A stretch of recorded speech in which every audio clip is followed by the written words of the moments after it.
السيناريوهات اللي ممكن تكون أن تتقدم في مثل هذه المباريات، تحافظ على هذا التقدم.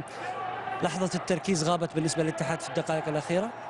أول شيء بسم الله الرحمن الرحيم. طبعا زي ما شافوا مشاهدينا الكرام، يعني كانت مباراة شوية صعبة ومن الطرفين طبعا. والصراحة يعني أول ما جاء فينا الهدف الأول يعني شوية احنا رخينا كده شوية، لكن الحمد لله الحمد لله على كل حال. إن شاء الله يعني في الآسيوية بإذن الله. شو الحال؟ الاتحاد لا يغيب عن هذه البطولة في نهائياتها، أول موسم يكون خروجه من الدور الأول لها.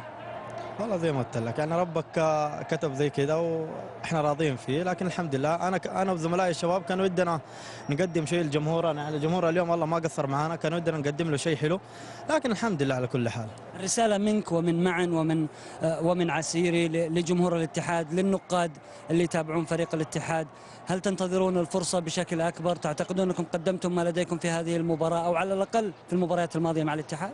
والله احنا لسه الى الان انا وزملائي الشباب ما قدمنا الشيء اللي يوفي بحق الكيان الاتحاد الجمهور، لكن باذن الله ان شاء الله مع الايام نقدر يعني نعطيهم الشيء اللي يليق بجمهور الاتحاد والكيان الاتحاد.